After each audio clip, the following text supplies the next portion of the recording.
Well, good morning. It's very early on the 1st of September and we're off up to Oxford to collect the new adventure. Behind me is Bertha, so take your last look at Bertha. She's been a real good bike. I'm going to miss her. I've never quite felt this way about a machine before in my life, but she's got to go and new ones incoming. We'll see you en route.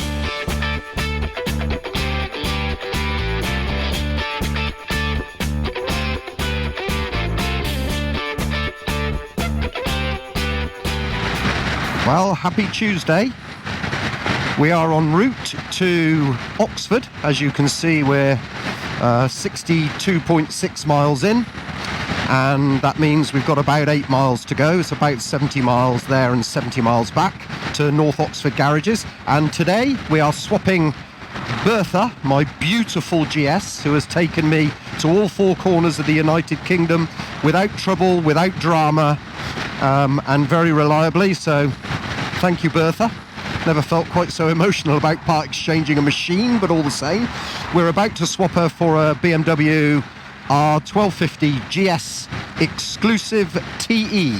So hopefully within the next 20 minutes tops we will be at the dealership. Probably not quite that long because they're only just off this road, and we will get to see the first glimpse of the new bike. I will show you a first glimpse of it at Oxford garages, and then we'll do a little bit more of a detailed look around the bike when I get home. Over the next few weeks we will be refarkling, because I defarkled my GS on Sunday, so we will be refarkling the GSA, and obviously I've got to ride her back without any luggage because my Boomot panniers, which I'll reference up in the top corner here, will be put on when I get home. So I actually have a rucksack in my current luggage which is staying with this bike. I won't be doing spanner to spanner fittings on the majority of things because you can reference my other videos for that, because this bike I'm sure will be very similar in fitting to the Adventure. But I do intend to show you the new Denali fitment, because I've included in that a B6 pair of rear brake lights for the first time. I've got the new CanSmart Generation 2, so we'll go through the differences of that.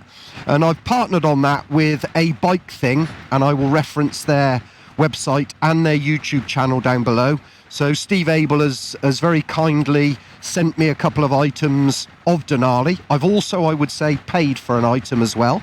So it's a bit of a 50-50 arrangement. It's good in that regard. It's nice to receive free stuff, of course it is, but I think if you buy stuff, you remain able to be critical.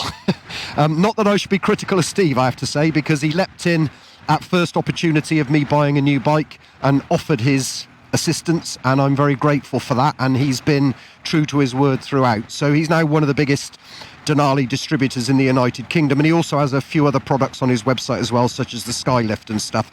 So certainly check out Steve's website and YouTube channel, A Bike Thing. Great guy.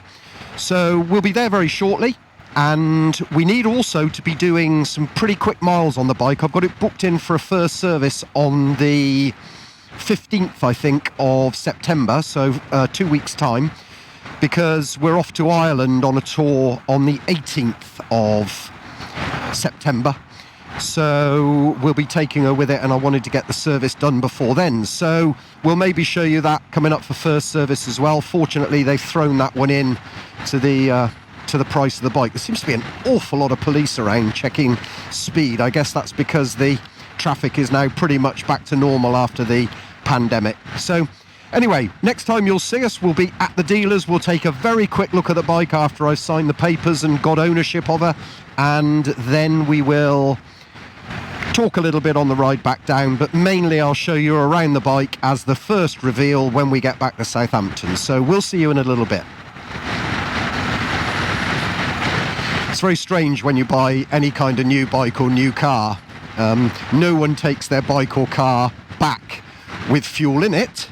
I have 24 miles left of fuel in here, and I'm onto 1 bar on the TFT, and I have about 4 miles to go, so it's going to have about 20 miles worth of fuel left in it by the time I drop it at the dealers, but I should be very miffed if I haven't got a full tank when I collect the new ones. So we don't really do a 50-50 deal with the dealerships there, where we drop a bike with a reasonable amount of fuel in it and receive a reasonable amount of fuel. But anyway, I've not certainly the last 2 bikes I bought from North Oxford garages, the 1200 and this 1250, both came with full tanks. Now, of course, the Adventure has a much bigger tank, so maybe they'll skip my extra 10 litres and send me with a 3/4 full tank, but we'll see. I'm not going to be overcritical. The deal I've done at North Oxford garages, I think, is a very, very good deal for as good a deal as you get from BMW, and certainly I think they're not having a huge amount of money in the bike, purely because, as I say, BMW were running the offer of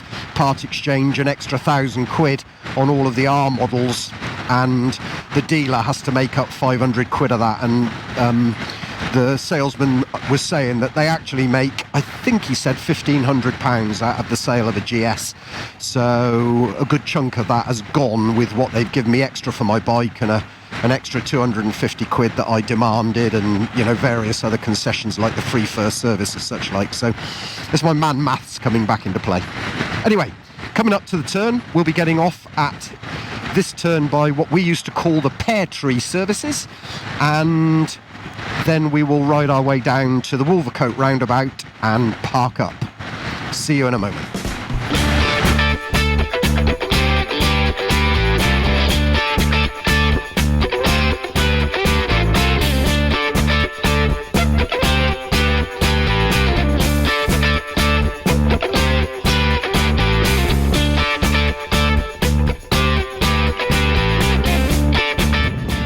Show just not everything goes to plan every day. We've got a little bit of a delay on the new one.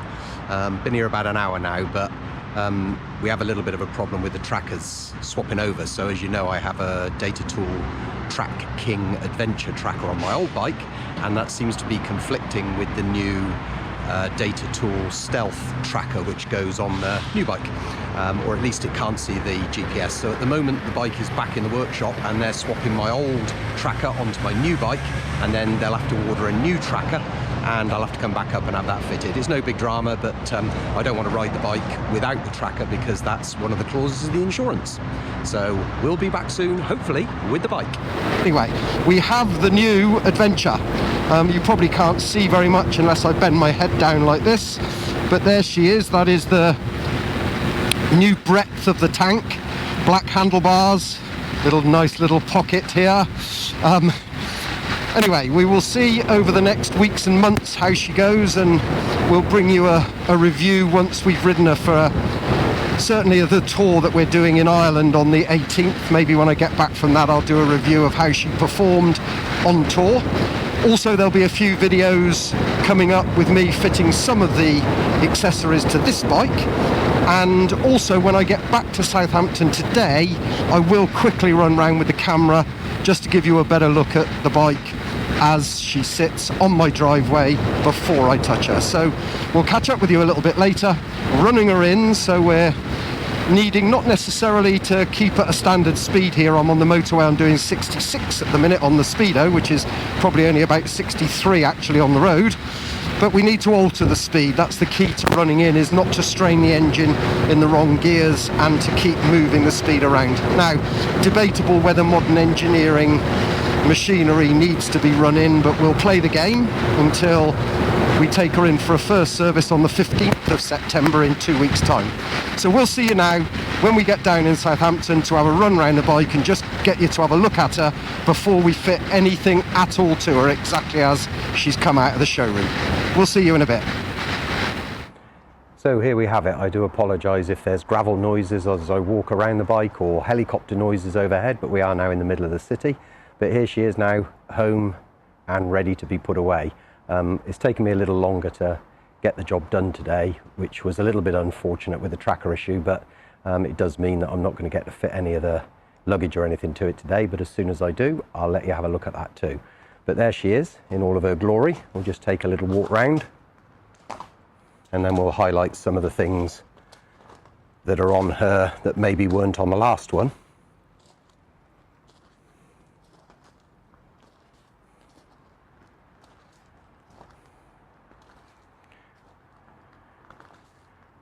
There we go. So that's her fresh out of the showroom.